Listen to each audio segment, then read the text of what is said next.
we have this great guest who's going to be joining us, as we said, referred to us by Kathy Gott. That's a pretty impressive credential right there. I have been slaughtering his name all week long. So we're going to welcome him in here and have him say his name before I slaughter it again. But he's going to be talking with us about a really important concept here in Los Angeles. Nancy, you said you want to know everything there is about it. I want to know everything there is about it. We're talking about self-determination. Mark Altieri is the person to tell us. He's got over a decade experience in managing self-directed long-term care service models that maximize individuals' choice and control over their services. He earned his master's of business administration from Brandeis University's Heller School of Social Policy and Management. And he works with a financial management service provider, Public Partnerships, for California's self-determination program that will be available, as you said, Shannon, July 1st.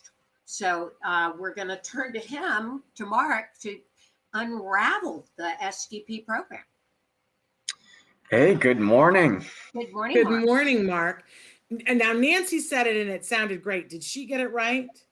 She got it better than I had it at 16 years old. I'm just going to leave it alone. That was perfect. All right. Well, go perfect. Nancy. I have called you everything under the sun as we've teased this show all this week, and I apologize to you and your family and your ancestors. Perfect. No. And wow, I've gotten smarter in the last 20 minutes sitting on the phone. And someone, I guess Carrie used the word fascinating. And it is fascinating. You've taken in a few very interesting directions. And the medical, the saliva piece, and the eggplant story, and the power of breastfeeding from someone, our son's special ability, if you will, is he had a heart transplant at 1.5, and he's 15 now. And so I can fully appreciate the power of the medical field and the science field, and these breakthroughs have changed his life already in a number of ways. So I love that you've covered a number of interesting topics, but now I have to go do more reading. Don't we all? But we're thrilled to hear about your 15-year-old son. What an amazing journey. Oh my gosh, I have so many questions about that. But we have teased that we are going to talk about self-determination today. And for a lot of people, this kind of hurts our head too. So why don't we start right at the beginning and have you explain to our viewers what self-determination is? Sure. So I think the first thing I want to say is, while the self-determination program in California is unique and wonderful, and we will talk about the reasons why, the concept of self-determination, as maybe some of your listeners knows, goes back to the 70s, actually the 60s, and a gentleman named Ed Roberts, who was a Berkeley School graduate and fought for disability rights within California and then nationally. And you are the mecca of self-determination. California started on the Berkeley campus. Ed and his group of students started the first what's called Center for Independent Living in the country, and it absolutely drove the American with Disabilities Act that got passed in 1990. And you all also have the largest, and nationally it's called self-direction, but in California, self-determination. You already have the largest program in the country through the in-home supports and services program. A lot of people know it as IHSS.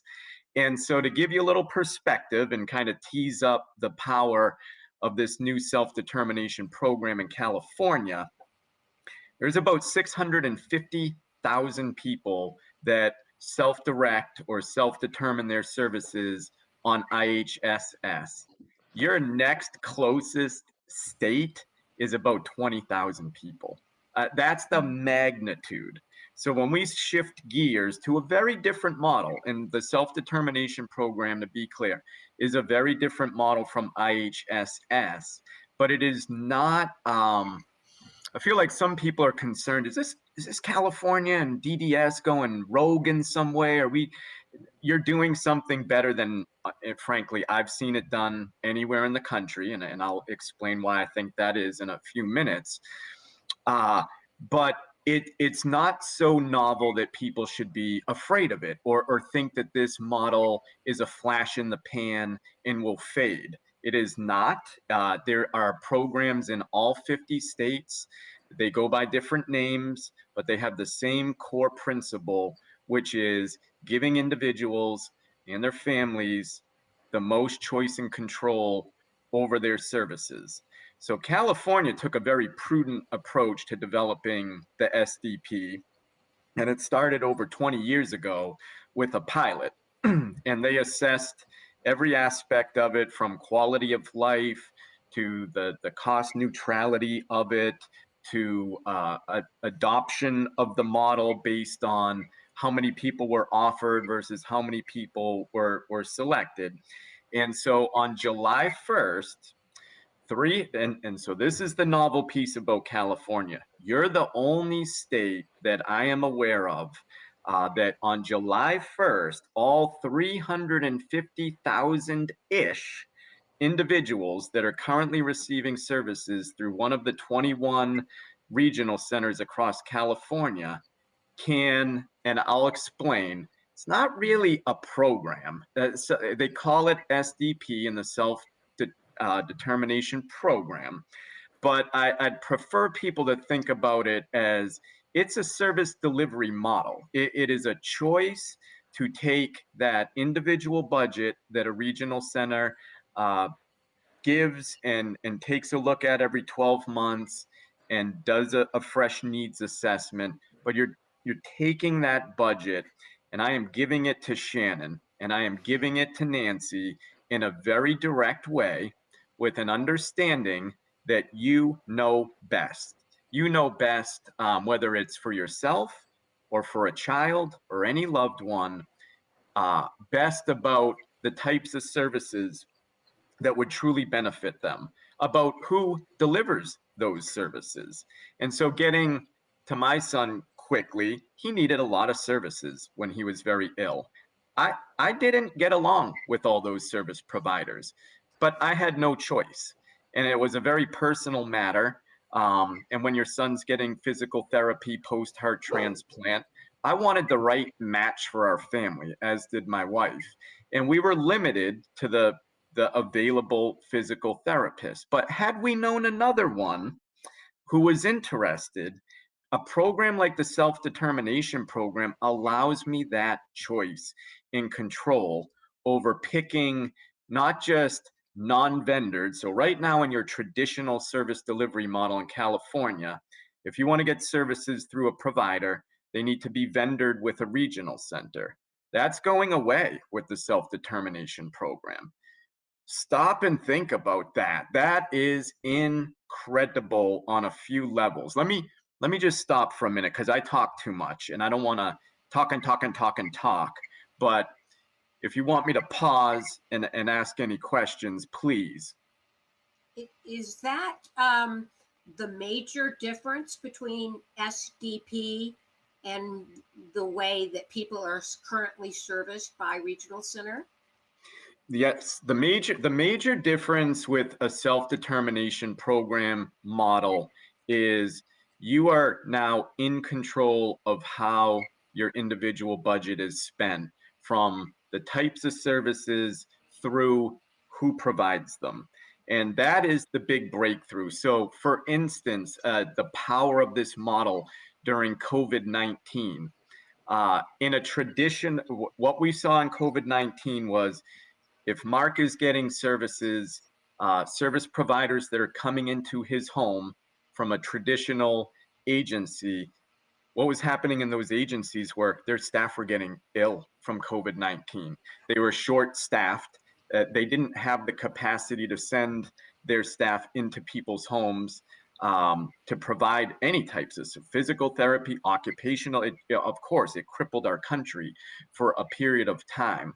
What the self-determination programs across the country afforded individuals to do is, if Shannon and I are good friends, and maybe Shannon and I live across the street from one another, and Shannon knows my son since he was 5 years old, and I can't get an agency provider to come into the home, I can't get an occupational therapist in the home, I had the autonomy to hire Shannon.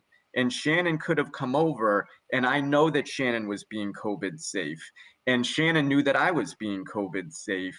And many, many, many thousands of people benefited during COVID through a model like this, where I have the choice and control over who I want to hire and bring into the home to provide any range of 60 services in the self-determination program. And that is powerful. That was a powerful way to combat COVID. Go ahead, Shannon. Yeah, I have about a bunch of questions here. I want Sure. to start with, if I currently have IHSS, does something automatically change on July 1st, or do I have No. a choice about choosing which one I want to go with, or do I get to have both if I want them? Yeah, my understanding is both. So IHSS is on your Medi-Cal, right? That is Medi-Cal, and services through DDS are an entitlement, as you know, and the funding at the end of the day, of course, long-term care of any kind at the end of the day always hits Medicaid. But I have read nothing or heard nothing, so I could be wrong, but I've not heard anything that would prohibit you from continuing to get your IHSS services, which are really a different ball of wax, from the SDP program. And that, that goes on in states like New Jersey, New York. That's not an entirely foreign concept. Okay. And then my next question is, in order, like you said, I get to decide where I want to spend the money, if it's best for me or for my child or whatever, but I can't just go buy a pair of shoes with it, right? I have to spend it on something that's an agreed, like, and you were using the example of having me across the street, but I would have to fill out paperwork and justify that I know what I'm doing, right? I can't just hire my neighbor, or can I? Correct. So, great question. With the model, I think about it as 3 steps for the self-determination program. Step number 1 is having a good person-centered plan. It's not required, but you two know it is. I mean, it really is such a great thing to have. It is a great exercise to go through with a circle of support. Have a person-centered plan. The person-centered plan sets the goals, and the current individual budget through a regional center helps to support that person-centered plan. But with the self-determination program, to your point, Shannon, if my needs are assessed and we put a $40,000 a year tag on that, we looked at all your needs, Mark, it's $40,000.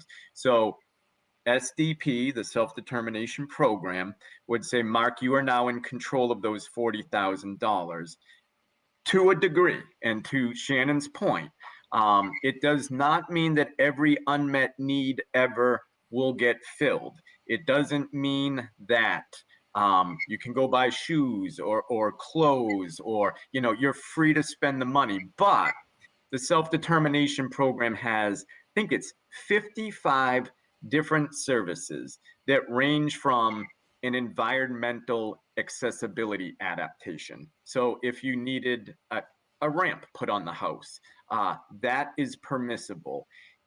Things like behavioral intervention are still allowable. Physical therapy, massage therapy, but that needs to come together in what's called a spending plan, appropriately named. Shannon got a budget. Again, Mark? I'm sorry, I missed that. What's the name of that again? It's a spending plan. A spending. And yep, and appropriately named, right? So we moved from a person-centered plan with goals to a dollar amount in the form of that individual budget. But to Shannon's great question, you have to show how that money is going to be spent within some framework of, and again, there's a 55 different services. You put that together in a spending plan, and you're going to work with your regional center service coordinator to look over that spending plan and make sure that all the goods and services that might be included. So one popular good, if you will, because I feel like when I use that term good, it's like, what do you mean goods and services? A good could be the Proloquo 2 app, right? A wonderful app, not cheap, not something, but very powerful app that a lot of people have benefited greatly from. You could get Proloquo 2 through SDP funds, and that would be totally consistent with a person-centered plan goal, I am sure. As long as you have it documented in the spending plan, someone can see it on the regional center side and say, yes, this is all still a prudent way to spend. Now you go forth, Shannon, and you find the service providers to help you provide those services. But absolutely, it's called an IPP. And Which you guys, we have those IPP. currently. That's different from what we currently have. We have an IPP with my son has an IPP through Regional Center that his coordinator and I determine every year, correct? Correct. So those are the three, that it's really that budget and then working with someone to create a spending plan. And so that someone has a couple new roles in it, or one very critical new role, which is called an independent facilitator. You don't have to have one. You don't have to have one written into your spending plan. But they're very useful. And go ahead, Shannon. Again, I talk too much, so I'm trying to read your you're list. good. You have a question? I have some I questions. just want to say I'm glad you're bringing this part up, because I think some people who are very controlling are like, woohoo, I've always wanted to have control of this money because I know what I want to spend the money on. But there are other people who are probably panicking and going, I wouldn't know what to do with the $40,000, nor am I good at, like, that just seems like more paperwork. So I want to make sure that they understand that you have the potential to have part of your money spent to have somebody coordinate this for you. Is that correct? Correct. Just to provide that added layer of support. So it could be help developing that spending plan. Now, a regional center service coordinator can also provide that help. And what our company, Public Partnerships, does, we're called a financial management service provider. We're the only provider type, not Public Partnerships is the only FMS, do not get me wrong, but that FMS is the only provider type that you must have if you choose SDP, because we make the payments. We make the payments to the agencies. No one wants to get involved in that piece of it. So it's not that we're so cool and important, but we are necessary from the financial aspect of that. And that's the only provider necessary. But independent facilitators, they're community-based, they're local, they're growing in number into the hundreds. They know the service providers that are available. They know their community resources better. A financial management service could help, and we'll always try to help, but independent facilitators in the communities served know the resources best and end up getting you to the most informed spending plan with the most proven providers to support you in that plan. Where does one find these independent facilitators, Mark? Funny you should ask. So the wonderful Kathy Gott's name came up. So right now today, you can generally go on a regional center's website and you might find a listing of them. You can attend each regional center each month has a local advisory group meeting, usually late afternoon, early evenings on the self-determination program. Many times that I've joined those meetings, it ranges from the actual people that are participating on the committee, and then it's open to the public. So you'll have independent facilitators that join those to say, hey, I'm an independent facilitator in the chat if anybody wants to contact me. But there's no centralized, can I go to a website and do a search of the state for independent facilitators, and maybe could I modify my state because I'm in the Golden Gate region and I just want independent facilitators up there? That is how the wonderful Kathy Gott and I met, and are now working together on a site that is basically done. We're just putting a bow on it, but it is called the California Sdp Network, and it is for independent facilitators and traditional and non-traditional service providers to set up almost Yelp-like profiles, and families can go on and search on everything from equestrian therapy to yoga to independent facilitators, and it will grow in power. The more Kathy and I can pump out the word to independent facilitators and service providers to create profiles.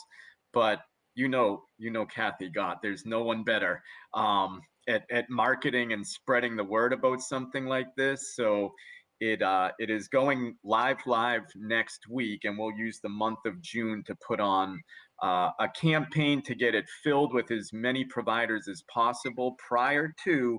So I should have mentioned at the top, July 1st is the day that everyone in California that currently gets services through a regional center can, let's call it, can take control of their budget if they want to.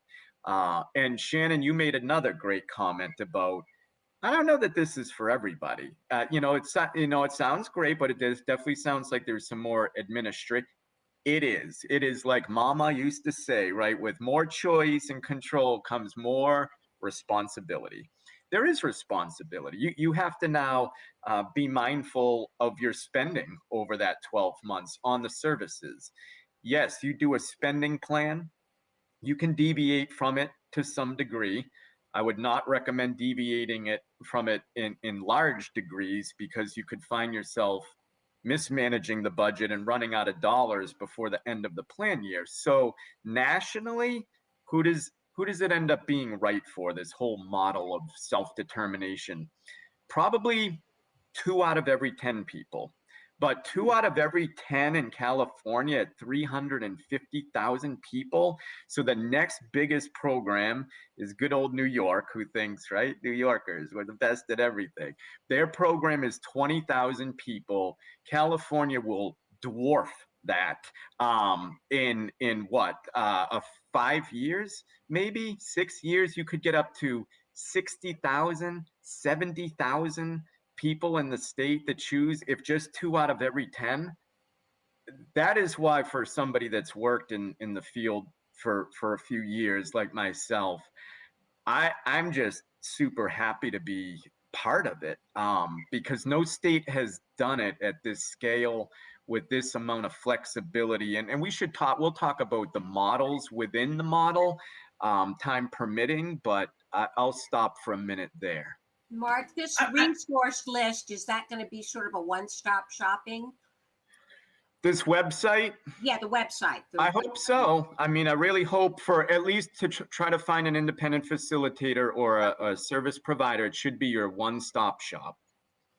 Is the website, I know it's not officially launching, but can you give us the address for it so that people can go and like bookmark it at this point? Yeah. Is the best way to do that put it in the chat? You can tell us, and Traven will put it up on the screen. Okay, yeah, no, it's not difficult. It's the good old www, and it's called the CASDPnetwork.org. So the California Sdp Network, but the CASDPnetwork.org. But disclaimer is, if you go on it right now, hopefully it looks quite impressive. What we don't have, though, is more than maybe 20 independent facilitators and probably 5 or 6 service providers. But just watch. Over the next few weeks, I think it's going to take off in volume, and we will not stop. But let's talk about the next couple of weeks, because if this is launching on July 1st, then families want to be looking at this right now and seeing, is this something I'm more interested or not interested in? If they say, I want to do this. I have a 21-year-old son who, we have more things that we'd like to do. He said yoga. He said equestrian. I could get funding for that. I want to do that. what do they have to do on July 1st? Are they automatically entered or do they have to apply? Great question. So the first thing you want to do is contact your service coordinator at the regional center, because the first thing you need to do is express the interest in SDP, and then the regional center's got to complete that 12-month look back to arrive at a certified budget. And that's how you start. And it's that, you talk to your regional center service coordinator, and they will start a budget certification. That's the time that you have the discussion about unmet needs. I fully understand, and I hope everyone understands, the regional centers over the past 18 months had about, from my standpoint, as rough a go as it gets in the social service network. You dealing with COVID-19 was brutally hard emotionally. I think we all went through a lot emotionally, but one I do believe issue that it created was, as you know, you look back 12 months on spending. Imagine you have a global pandemic where you literally couldn't get services from providers. Now we come up on 12 months. I only spent 25 of my 40,000, but there were a lot of reasons why. But that gets wound up into every year. There's a conversation about unmet needs. And so, I think the regional centers did a tremendous service to the state. I think they've been through a tough stretch trying to do that look back period over the 12 months. We're getting it all behind us. And so I think that process of looking at budgets and getting them certified quicker starts to kick in now in advance of 7/1. And so once you get your budget certified, the regional center service coordinator is going to say, who's helping you with the spending plan, and they'll go through those resources. The service coordinator might be able to help themselves. They might say, we have some great independent facilitators in the community that could really help you develop the best spending plan possible based on your PCP. And they will also tell you that you must find one of these financial management service providers. Again, you'll be able to go to that centralized website Kathy and I worked on together. You can go to the DDS website for a listing of those FMSs. But again, you might kind of be overwhelmed, right? An FMS, what acronyms again? Like so many acronyms in this field, right? So SDP and FMSs and IFs for short for independent facilitators, and PCPs for person-centered plans. That's where the independent facilitator can come into play. They know all the nomenclature, and they know where to start and where to look, and probably they'll have opinions on FMSs, and they can be that guide through getting you fully up and running with services being delivered. Okay. It's a lot to take in, but I want to go back to something that you said, that there's the model within the model. So start to describe for us what this might look like for people who participate. Yes. No, thank you. Wow, you guys are good at this. Do you do this for like a podcast or so? Are you professional?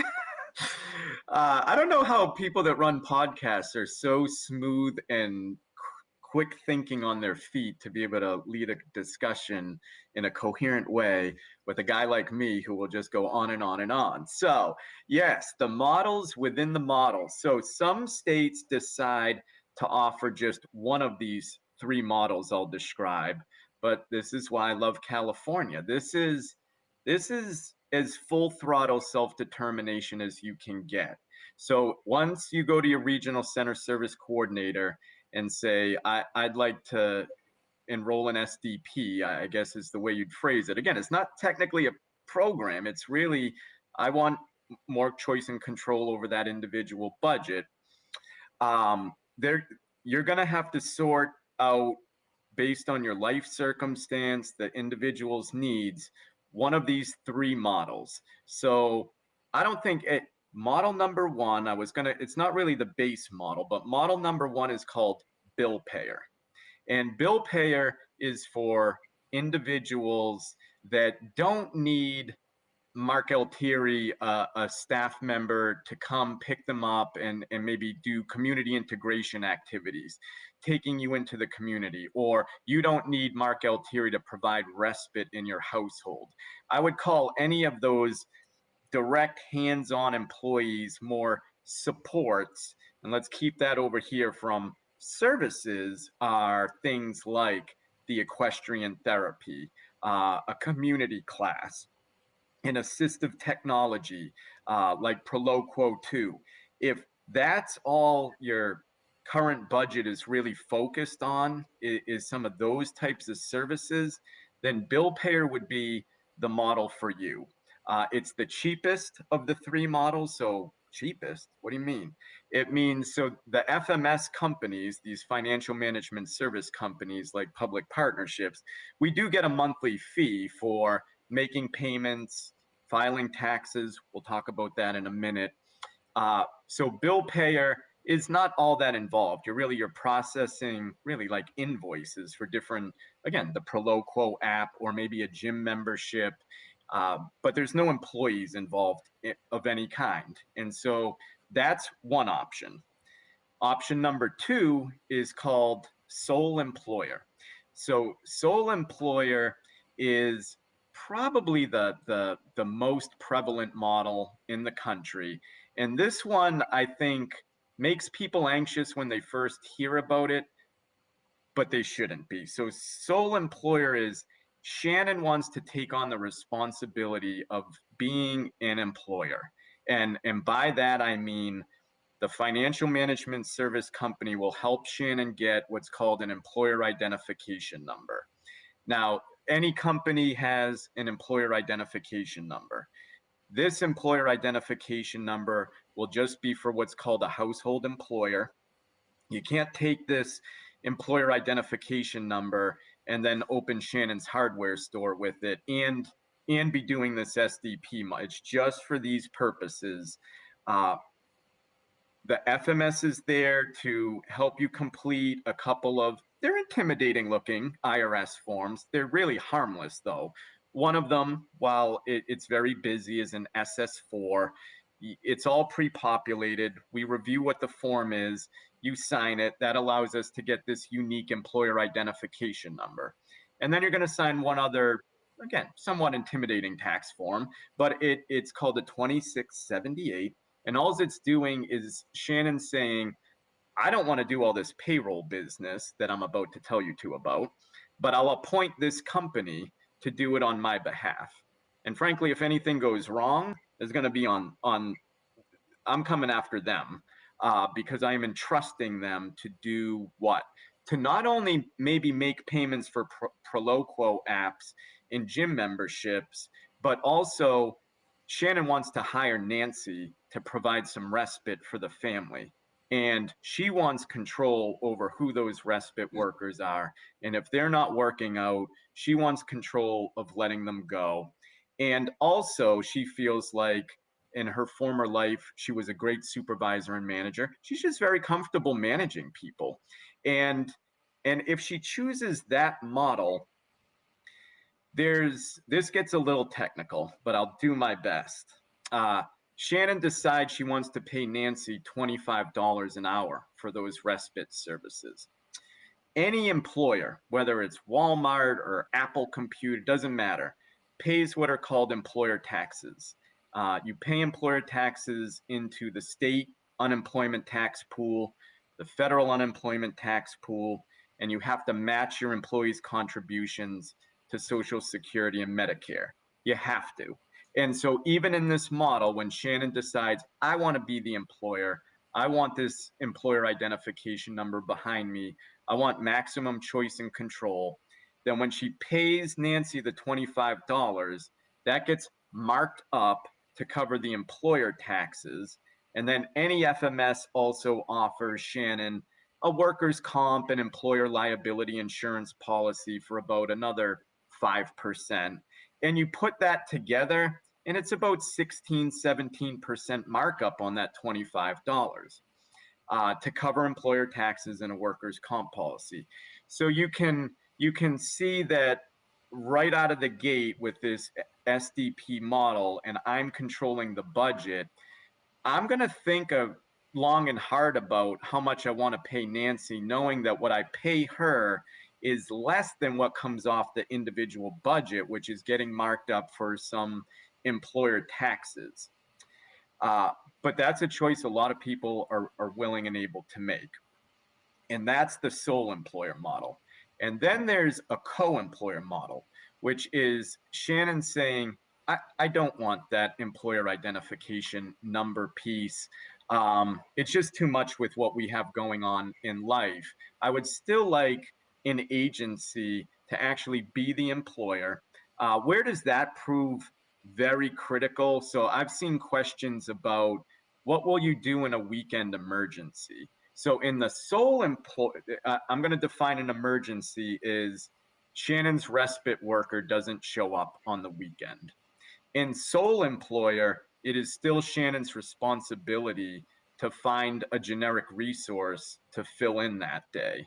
In a co-employer model, it would fall on the agency that is the co-employer, which will be one of these, I think we're up to 12 now, financial management service companies in California.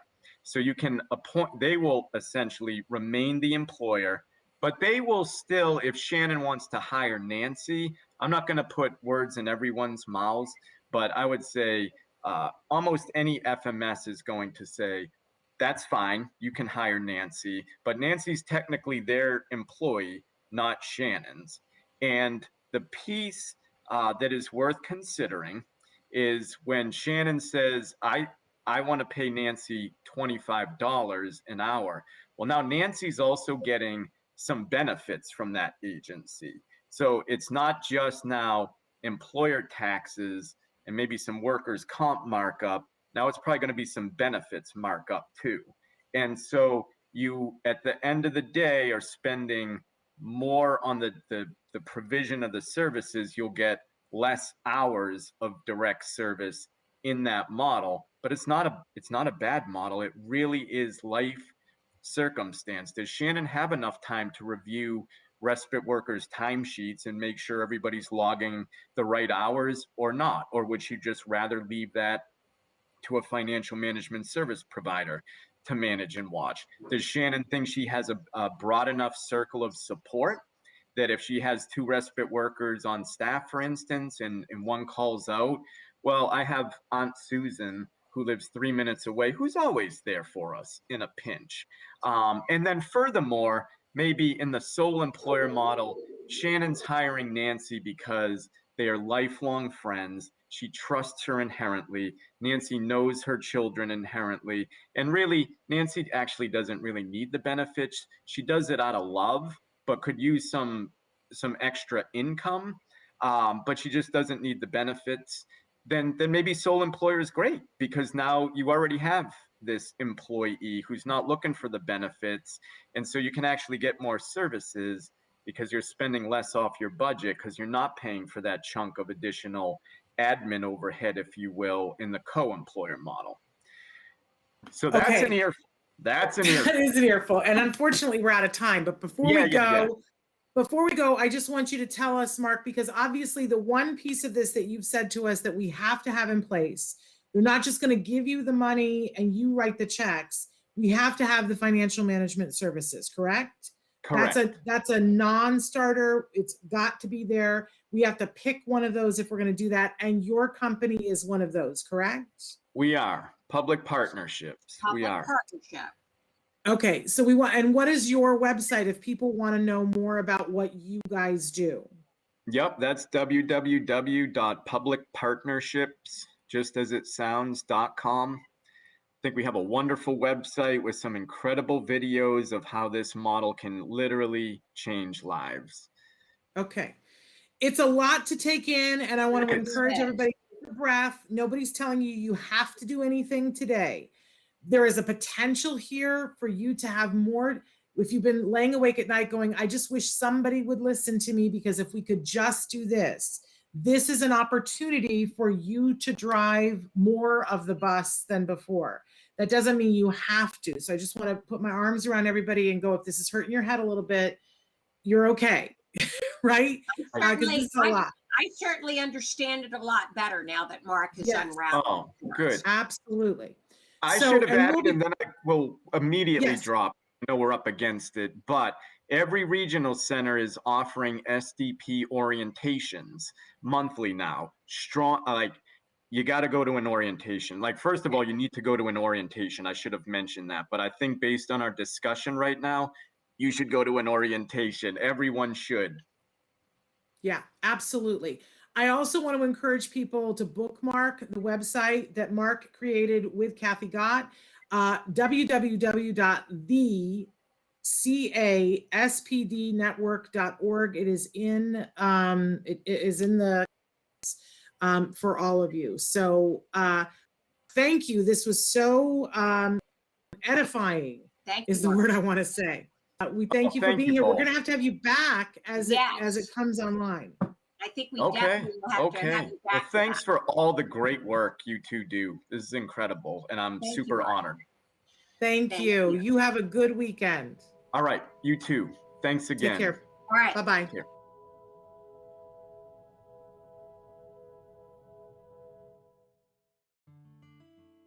Thanks for watching Autism Live.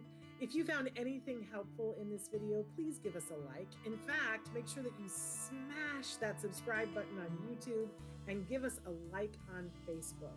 You can also follow us on Twitter and Instagram for important updates. And please download our free podcast wherever you get your podcasts. See you next time. Until then, give your kiddos a hug from me and one for you too. Bye-bye for now.